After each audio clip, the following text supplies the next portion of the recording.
Hello అందరికీ welcome back to our channel అండి. ఈరోజు మనం కట్టెల పొయ్యి మీద కుష్కా ఎలా చేసుకుందో చూసేద్దాం. ఫస్ట్‌గా హాఫ్ కేజీ ఆనియన్స్ సన్నగా కట్ చేసుకొని పక్కకు పెట్టుకోవాలండి. దాని తర్వాత హాఫ్ కేజీ టొమాటోస్ కూడా సన్నగా కట్ చేసి పెట్టుకోవాలి. ఈరోజు మేము కుష్కా వచ్చేసి ఇఫ్తార్ కోసం ప్రిపేర్ చేస్తున్నామండి. మాతో పాటు మేము మసీదుకి కూడా పంపిస్తున్నాము. ఇప్పుడు పెద్ద పాత్ర ఒకటి తీసుకొని అందులో 200 ఎంఎల్ ఆఫ్ ఆయిల్ తీసుకోవాలి. ఆయిల్ హీట్ అయిన వెంటనే మనం అందులో చెక్క, లవంగాలు, దాల్చిన చెక్క అన్నీ వేసేసుకోవాలి. బిర్యానీ ఆకు అంతా.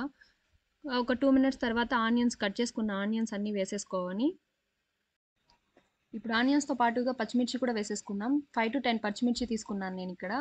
మిర్చి వేసుకున్న వెంటనే బాగా కలుపుకోవాలి. ఆనియన్స్ కలర్ చేంజ్ అయిన వెంటనే ఇప్పుడు పావు కేజీ అల్లం వెల్లుల్లి పేస్ట్ వేసుకొని బాగా మిక్స్ చేసుకోవాలి. బాగా మిక్స్ అయ్యేంత వరకు మనం కలుపుకుంటూనే ఉండాలి. లేకపోతే అడుగు మాడిపోతుంది. దాని తర్వాత ఉప్పు కూడా తగినంత చూసి వేసుకోండి.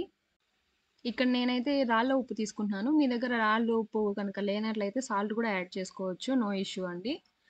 బాగా మనం మిక్స్ చేసుకుంటూనే ఉండాలి. ఇప్పుడు టొమాటోస్ వేసుకుంటున్నాము హాఫ్ కిలో.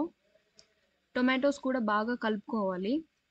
ఇప్పుడు వేసుకున్న టొమాటోస్ అన్నీ కూడా బాగా వేగేంత వరకు మిక్స్ చేసుకుంటూనే ఉండాలి. మనమైతే కనుక ఈ మధ్య మన వీడియోస్ అన్నీ కూడా కట్టెల పొయ్యి మీదనే చేస్తున్నామండి ఆల్మోస్ట్. మీరు చూస్తున్నట్లయితే గనుక ఇప్పుడు బాగా అంతా ఇదైపోయింది. టొమాటోస్ అన్నీ బాగా ఉడికిపోయాయి. పుదీనా, కొత్తిమీర వేసుకుంటున్నాను నేనిక్కడ. పుదీనా, కొత్తిమీర కూడా బాగా మిక్స్ చేసుకోండి. మొత్తం మిక్స్ అయ్యేంత వరకు. దాని తర్వాత కారం అండి. ఆల్రెడీ మనం పచ్చిమిర్చి కూడా వేసాం కాబట్టి కొంచెం కారం చూసుకొనేసి వేసుకోండి. కొద్దిగా గరం మసాలా ఉంటే కూడా మీరు యాడ్ చేసుకోవచ్చు. అది టోటలీ ఆప్షనల్ అండి. మీ దగ్గర ఉంటే గరం మసాలా యాడ్ చేసుకోండి. లేదంటే అవసరం లేదు. మొత్తం ఆ ఇంగ్రీడియెంట్స్ అంతా కూడా బాగా మిక్స్ చేసుకోండి. దాని తర్వాత వాటర్ తీసుకుంటున్నామండి ఎసురు కోసం. ఒక కప్ ఆఫ్ రైస్‌కి 2 కప్స్ ఆఫ్ వాటర్ తీసుకోవాలండి. అప్పుడే మనం వేసుకుంటున్న బియ్యానికి కరెక్ట్‌గా సరిపోతుంది. ఇప్పుడు కొద్దిగా ఫుడ్ కలర్ అనేది యాడ్ చేసుకుంటున్నాను నేనిక్కడ.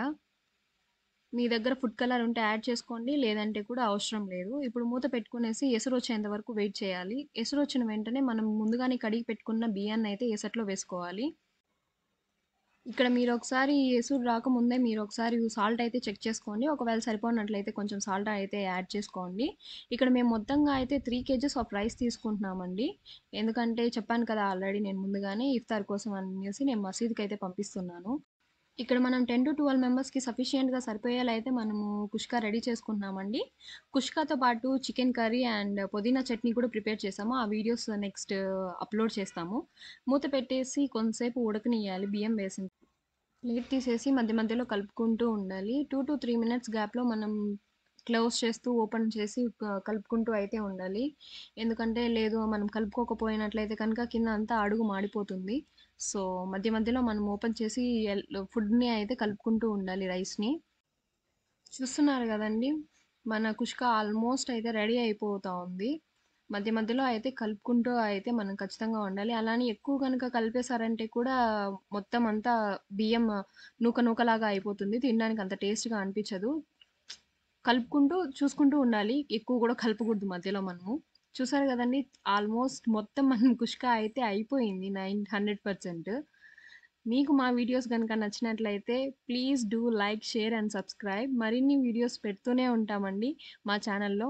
ప్లీజ్ మా ఛానల్‌ని సబ్స్క్రైబ్ చేసుకొని సపోర్ట్ చేయండి. Thank you.